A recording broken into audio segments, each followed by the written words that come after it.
ہم نے آپ سے کہا تھا نا کہ جلد بازی مت بچائیں، بے صبر مت ہوں، اللہ پر توکل رکھیں اور پاک فوج پر یقین رکھیں، انشاءاللہ ہم دشمن کو جواب دیں گے۔ اور اللہ کے فضل سے گزشتہ رات پاکستان نے جواب دیا ہے، اور ایسا جواب دیا ہے کہ مودی کے دانت توڑ کر باہر نکال دیے ہیں۔ ہماری اسٹریٹجک میسائل فورسز نے اور پاک فضائیہ نے پورے بھارت کے تمام فرنٹ لائن ایئر بیسز پہ، اس کے اسٹریٹجک انفراسٹرکچر پہ، ایئر ڈیفنس یونٹس کے اوپر اور اس کی تمام آرٹلری بیٹریز کو فرنٹ لائن پر تباہ کر دیا جا کے۔ ایئر سپیریورٹی لینے کے بعد پاک فضائیہ خود بھارت کے اندر داخل ہو گئی، مقبوضہ کشمیر میں داخل ہوئی اور خود اندر جا کر ان کے بیسز پر حملہ کیا، مزید دشمن کے طیارے مار کر گرائے، ان کے قیدی بنائے، انشاءاللہ جن کی تفصیل آپ کو D G I S P R اپنی پراپر پریس کانفرنس میں بتائیں گے۔ اس وقت بھارت کی جانب سے پاکستان کی طرف جوابی حملے کیے جا رہے ہیں، کمزور ڈرون اور کچھ میسائل جو ہمارے ایئر بیسز کی طرف وہ فائر کرنے کی کوشش کر رہے ہیں، لیکن پورے بھارت پر حکومتی سطح پر، فوج کی سطح پر سناٹا ہے، وہ سکتے کے عالم میں ہے، ان پر خوف اور دہشت طاری ہے۔ اور بھارتی فوج نے یہ بیان دیا ہے کہ ہم اس جنگ کو روکنا چاہتے ہیں اگر پاکستان ہم پر حملے کرنا بند کر دے تو۔ اللہ کے فضل سے اللہ تعالیٰ نے پاکستان کو ہماری اسٹریٹجک مسل فورسز اور ایئر فورس کے ذریعے اور مسلح افواج کی قیادت کے ذریعے عزت دی ہے۔ پوری دنیا پر دہشت طاری ہو گئی ہے پاکستان کی اس حربی طاقت اور ہماری پروفیشنلزم کو دیکھ کر۔ پوری مسلمان دنیا پاکستان کے لیے دعا کر رہی ہے۔ دشمن ملک سکتے میں ہے اور بھارت تو اس وقت بالکل غشی کے عالم میں ہے، جیسے کہا کہ وہ تو ہتھیار ڈالنے والے ہیں، بھیک مانگ رہے ہیں، دنیا کی طاقتوں کو بیچ میں ڈال رہے ہیں کہ پاکستان سے کہیں کہ اس جنگ کو روک دیں۔ یہاں پر ہم دو باتیں کہیں گے کہ پاکستان کو اپنے اس کمینے دشمن کی فطرت کو بہت اچھی طرح سمجھنا ہوگا۔ یہ جب بھی میدان جنگ میں ذلیل ہوتے ہیں، یہ فوراً بھاگتے ہیں بڑی طاقتوں کے پاس کہ کسی طرح سیز فائر کرا کر ان کی جان بچائی جائے۔ 1948 میں انہوں نے ایسے ہی کیا، 65 میں ایسے ہی کیا، کارگل میں ایسے ہی کیا، اور اب یہ ایسے ہی کرنے کی کوشش کر رہے ہیں۔ اور پاکستان ہمیشہ میدان جنگ میں جیتی ہوئی جنگ کو مذاکرات کی میز پر ہار کے آ جاتا ہے۔ اب کسی صورت میں پاکستان کو سیز فائر نہیں کرنا چاہیے۔ ہم کو آگے بڑھ کر اس وقت اس دشمن کو اس بری طرح مارنا چاہیے کہ آئندہ ہمیشہ کے لیے اس کا خطرہ پاکستان کے لیے ختم ہو جائے۔ اگر یہ مذاکرات کرنا بھی چاہتے ہیں تو اس کی پہلی شرط یہ ہے کہ ہم ان کو اتنی تسلی سے ذلیل کریں کہ اس کے بعد مودی اور آر ایس ایس کا کوئی فیوچر انڈیا میں باقی نہ رہ جائے۔ ہمارے جتنے کشمیر میں ہمارے قیدی ہیں، سیاسی قیدی جن کو 30 سال سے اس نے قید رکھا ہوا ہے، آپاسی اندرابی ہیں، قاسم فختو ہیں، مسرت عالم ہے اور اس طرح کے سینکڑوں ہزاروں، ان سب کو جیلوں سے یہ رہا کرے۔ جو کشمیر کو اس نے ضم کیا ہے، آرٹیکل 370 وائلیٹ کیا ہے، اس کو اعلان کرے کہ ہم اس کو ختم کرتے ہیں۔ کشمیر ڈسپیوٹڈ ٹیریٹری ہے، ہمارا اٹوٹ انگ نہیں ہے۔ انڈس واٹر ٹریٹی پہ جو اس نے بکواس کی تھی کہ ہم پانی روک لیں گے، معافی مانگے اور کہے کہ ہم آئندہ ایسا نہیں کریں گے، اور پاکستان سے معافی مانگے کہ ہم نے پاکستان پر جھوٹا الزام لگا کر پاکستان پر حملے کیے۔ یہ تو پری کنڈیشنز ہیں۔ اگر مذاکرات کرنا چاہتے ہو تو یہ 4 کام کرو۔ اگر تم نہیں کرتے تو پھر پاکستان کو چاہیے کہ آگے بڑھ بڑھ کر ان کو ماریں، ان کا ایئر کرافٹ کیریئر بھی ڈبو دیں، ان کے تمام فرنٹ لائن بیسز وہ مزید تباہ کریں جتنا بچ گئے ہیں، اور یہاں تک کہ جا کے پھر آر ایس ایس کو بھی تباہ کر دیں۔ جو دنیا کی سب سے بڑی اس وقت ساؤتھ ایشیا کی دہشت گرد تنظیم ہے وہ آر ایس ایس ہے، جس کا کوئی نام نہیں لیتا دنیا میں، موہن بھگوت جس کا سربراہ ہے۔ انہوں نے پاکستان پر دہشت گردی کا الزام لگایا اور ہم پر میزائل حملے کیے۔ اب ہم پاکستان کو آفیشلی آر ایس ایس کو ایک دہشت گرد تنظیم ڈکلیئر کر کے آر ایس ایس کی پوری قیادت کو، ان کے تمام ہیڈ کوارٹرز کو، ان کے تمام مراکز کو اسی طرح ہمیں تباہ کرنا چاہیے جیسے انہوں نے پاکستان کی مساجد پہ اور ہمارے مراکز پر حملے کیے۔ بھارت کے ساتھ کسی صورت میں اس وقت سیز فائر ہم نے نہیں کرنا۔ اگر ہم نے اس زخمی، اس کمینے دشمن کو اس وقت بچ نکلنے کا موقع دیا تو کل یہ دوبارہ منظم ہو کر پر بہت تفصیل سے ہمارے اوپر، بہت طاقت سے ہمارے اوپر حملہ آور ہوگا۔ اللہ نے یہ ہمیں موقع دیا ہے، اس کو ہمیں مذاکرات کی میز پر اس وقت ضائع نہیں کرنا، جب تک کہ ہم دشمن کا اچھی طرح خون نہ بہا لیں۔ اور یہی اللہ کا حکم ہے قرآن میں، جب تک کہ خون نہ بہا لو اچھی طرح، اس وقت تک صلح کی بات نہ کرو، اس وقت تک ان کے قیدی بھی مت پکڑو۔ ایک اور بات ہم بہت اہم کہنا چاہیں گے، ہم نے آپ سے ہمیشہ کہا تھا کہ اس سپہ سالار پر اعتبار کریں۔ جنرل عاصم منیر کے خلاف پورے پاکستان میں اتنے سالوں سے کتنا ناپاک پروپیگنڈا چل رہا تھا، حتیٰ کہ خود پاکستان کی مسلح افواج کے اندر بہت سارے لوگ ان کو شک کی نگاہ سے دیکھتے تھے کہ یہ کیا واقعی پاکستان کا دفاع کر سکیں گے کہ نہیں، اور ہمیشہ ہم نے آپ سے کہا تھا کہ سپہ سالار پہ اعتبار کرو، یہ مسلمان ہے، یہ مجاہد ہے، یہ سید ہے، یہ حافظ قرآن ہے، یہ کبھی تمہیں دھوکہ نہیں دے گا، اور جب وقت آئے گا تم دیکھ لو گے۔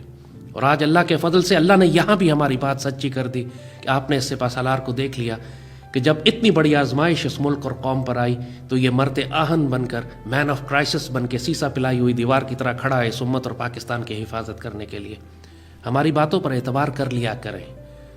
ہم نے آپ کو غزوہ ہند کے بارے میں بھی کئی سال سے بتایا تھا کہ بڑی جنگ آنے والی ہے، آپ مذاق اڑاتے رہے۔ ہم آپ کو کئی سال سے بتا رہے تھے کہ دشمن جو ہے ڈرونز خرید رہا ہے اور وہ پاکستان پر سوام ڈرونز بھیجے گا، لوگوں نے ہماری بات کو سنجیدہ نہیں لیا۔ ہم سالوں سے بتا رہے تھے کہ یہ کئی $100 ارب کا اسلحہ خرید رہا ہے پاکستان کے خلاف روایتی جنگ کرنے کے لیے، لوگ مذاق اڑاتے رہے کہ آپ تو ایکسٹریمسٹ ہیں، وار مانگر ہیں، جنگ کروا دیں گے۔ اللہ ہمیں وہ چیزیں دکھاتا ہے جو آپ کو نہیں معلوم ہے۔ ہماری بات پر اعتبار کر لیا کریں، اس میں خیر ہے، ہماری بات ماننے میں کبھی آپ کو نقصان نہیں ہوگا انشاءاللہ۔ اس وقت میدان جنگ کی صورتحال یہ ہے کہ جسے ہم فوجی اصطلاح میں کہتے ہیں بیٹل ڈیمیج اسیسمنٹ ہو رہا ہے۔ دشمن اپنے زخم چاٹ رہا ہے، وہ دیکھ رہا ہے کہ اس کو کہاں کہاں نقصان ہوا ہے، اور اس کے لیے وہ وقت لینا چاہتا ہے، لہٰذا وہ مذاکرات اور امن اور سیز فائر کی بات کر رہا ہے۔ پاکستان کی جانب سے ہم جو کچھ رات کو ہم نے دشمن کی تباہی مچائی ہے، ہم اس کو اسٹڈی کر رہے ہیں، سیٹلائٹس کے ذریعے تصویریں لے کے دیکھا جا رہا ہے کہ ہم نے کہاں کہاں مارا ہے، کون سے اہداف تباہ کر دیے اور کن کو مزید تباہ کرنا باقی ہے۔ تو یہ تھوڑی سی خاموشی آج کے دن آپ کو نظر آئے گی۔ اس کے بعد پھر پاکستان یہ فیصلہ کرے گا کہ ہم نے مزید کن اہداف کو تباہ کرنا ہے۔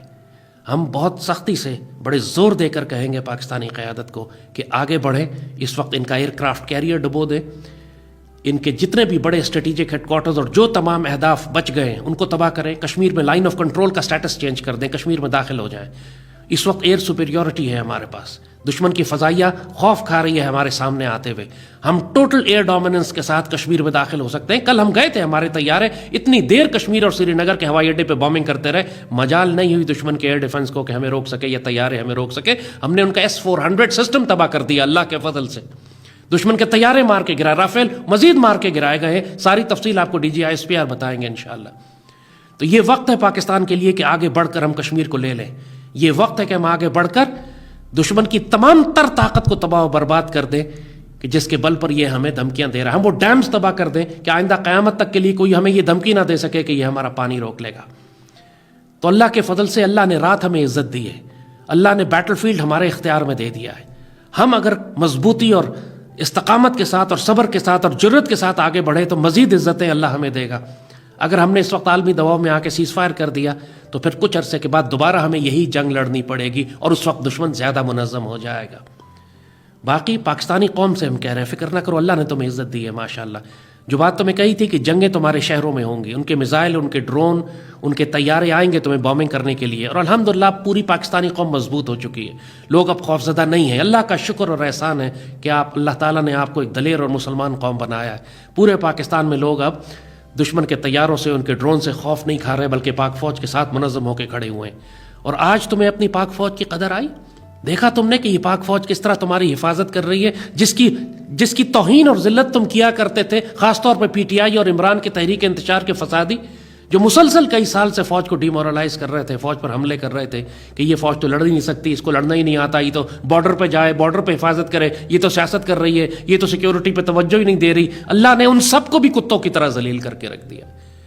اس پاک فوج کا ہونا ہم بتاتے تھے تم کو کہ اس پاک فوج کا صرف ہونا تمہارے لیے باعث رحمت ہے، ورنہ یہ مشرک دشمن تمہارے گھروں سے آ کے تمہاری بچیاں اٹھا کر لے جائے۔ آج تم دیکھ رہے ہو کہ اللہ تعالیٰ کس طرح تمہاری حفاظت کر رہا ہے، تم سکون سے سوتے ہو گھروں میں کیونکہ تم کو پتہ ہے کہ پاک فوج، ہماری اسٹریٹجک فورسز اور پاک فضائیہ جو ہے وہ جاگ رہی ہے۔ اگر یہ سب نہ ہوتا، یہ پاک فوج موجود نہ ہوتی، اس کا ہونا ہی اللہ کی رحمت ہے تمہارے لیے۔ آئندہ قسم کھاؤ کبھی اس پاک فوج کے خلاف بات نہیں کرو گے۔ اس کی پالیسی سے تمہیں اختلاف ہو سکتا ہے، فوج کو کیوں گالی دیتے ہو؟ یہ فوج تمہاری عزت اور آبرو کی محافظ ہے۔ پوری مسلمان دنیا اس وقت پاک فوج اور پاکستان کے لیے دعا کر رہی ہے۔ فلسطین کے مسلمان خود اپنا جہاد کر رہے ہیں لیکن پاک فوج کے لیے دعا کر رہے ہیں۔ بڑے بڑے علماء اور اولیاء، تمام بڑے بڑے علماء کرام اس وقت پوری دنیا میں اپنی قوم سے کہہ رہے ہیں کہ پاک فوج کے لیے دعا کرو کہ یہ ہندو مشرکوں کے خلاف جنگ کر رہے ہیں۔ ترک تو ماشاءاللہ ہمارے بھائی ہیں، ہمارے ساتھ انہوں نے اپنا بحری بیڑا بھی بھیج دیا، خود بھی کھڑے ہیں پوری طاقت سے ہمارے ساتھ، لیکن باقی مسلمان دنیا کے مسلمان ہمارے ساتھ دعائیں کر رہے ہیں، بالکل اسی طرح کے جیسے فلسطین اور یمن کے لیے دعائیں کی جا رہی ہیں۔ یہ غزوہ ہند کا تصادم ہے، یہ کفر اور اسلام کی جنگ ہے، مشرکین اور مومنین کی لڑائی ہے، اس میں کوئی نیوٹرل نہیں رہ سکتا۔ جو اس میں خاموش رہا یا مشرکین کے ساتھ کھڑا ہو گیا وہ پھر دنیا اور آخرت میں ہلاکت اور خسارے کا سودا کر رہا ہے۔ اس وقت کوئی نیوٹرل نہیں رہ سکتا، تم نے پاک فوج اور پاکستان کے ساتھ کھڑے ہونا ہے۔ یہ غزوہ ہند کی جنگ ہے، اپنے آپ کو بدنصیب نہیں کر لینا ہے۔ اس جنگ کے لیے صحابہ کرام نے خواہشات کا اظہار کیا تھا، انہوں نے خواہش کی تھی کہ اللہ ہمیں موقع دے تو ہم اس میں شامل ہوں۔ اللہ نے تمہیں موقع دے دیا ہے، خوش نصیب ہو، اس کو ضائع نہیں کرنا۔ آگے اور آزمائشیں آئیں گی، پریشان نہیں ہونا ہے، قربانیاں دینی پڑیں گی، گھبرانا مت۔ اس میں اگر مارے گئے تو بہترین شہداء میں سے ہو گئے، اور اگر بچ گئے تو بہترین غازی ہو گئے۔